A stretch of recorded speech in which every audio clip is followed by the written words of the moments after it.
السلام عليكم. أهلا بيكم في عالم التطبيقات. لو أنت مهتم بالجديد والمفيد في عالم التطبيقات تقدر دلوقتي تشترك في القناة وتفعل زر الجرس عشان يوصلك مننا كل جديد ومفيد في عالم التطبيقات، ونقدر نشرح لك كل التطبيقات اللي تهمك في حياتك، سواء كانت تطبيقات محلية أو تطبيقات عالمية، زي تطبيقات العقارات وتطبيقات السيارات والتطبيقات اللي بتسرق بياناتك وحساباتك، وكمان تطبيقات التعارف. هنتكلم النهاردة عن تطبيق انستا باي. حجم التطبيق 39 ميجا بايت، وعمليات التنزيل اللي تمت للبرنامج أكتر من 10 مليون عملية تنزيل، والفيدباك على انستا باي ممتاز.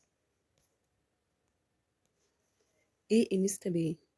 ده نظام دفع لحظي اللي أطلقه البنك المركزي المصري، بيتيح للمستخدمين إن هم يحولوا الأموال بين الحسابات بشكل فوري وسريع. وكمان التطبيق ده هيبقى مفيد جدا لو انت عندك حسابات بنكية مختلفة، يقدر ان هو يجمع لك جميع حساباتك البنكية دي في تطبيق. احنا بنحمل التطبيق ده من على جوجل بلاي او من اب ستور، وبتثبته على موبايلك. بعد كده هتضطر ان انت تربط حساباتك البنكية مع التطبيق، يعرض لك رصيد حساباتك البنكية وتحويل اموالك من حساباتك المختلفة.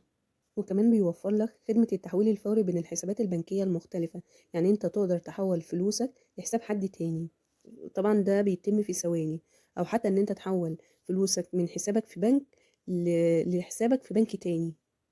وكمان تقدر ان انت تسحب الفلوس من اي مكنة اي تي ام، حتى لو المكنة دي مش تابعة للبنك اللي انت مرتبط بيه. كمان من مميزات انستا باي ان انت مش محتاج تكون فاهم في التكنولوجيا عشان تقدر تستخدم التطبيق ده، لا هو سهل التصفح فيه والعمليات بتتم فيه بسرعة وسلاسة جدا. ومستوى الأمان في انستا باي عالي جدا، وبيستخدموا أحدث التقنيات عشان تضمن سلامة أموالك ومعلوماتك الشخصية. والتحويلات بتتم فيها بشكل مجاني، مش بيفرضوا أي رسوم عشان تقدر إن أنت تحول لأي حساب تاني. بيواجه انستا باي مجموعة من العيوب بيشتكوا منها معظم مستخدمين انستا باي. المشكلة في التثبيت، بعد ما بيدخلوا وبيختاروا الشريحة بتظهر لهم رسالة معناها إن مش هيقدروا يكملوا إجراءات لتسجيل الدخول. وهي دي المشكلة الكبيرة اللي في انستا باي اللي معظم الناس بيشتكوا منها. وكمان برضو في عيب ليها، ان بعض الاحيان مش بيحمل الفاتورة المدفوعة، يعني بنحتاج ان احنا ناخد الفاتورة دي لاثبات حاجة معينة زي فاتورة الكهرباء للتليفون الارضي والغاز وهكذا. وفي مستخدمين كمان بيشتكوا من مشكلة لما باجي أسحب أو أعمل إيداع من أي مكنة اي تي ام من غير فيزا، بيطلب اللي هو ال OTP، وده مش بتوصل لهم رسالة على الرقم، فدي مشكلة برضو من مستخدمين انستا باي. والاتصال بخدمة العملاء بيكون صعب ومفيش استجابة فورية، وده طبعا بيوقعهم في مشاكل.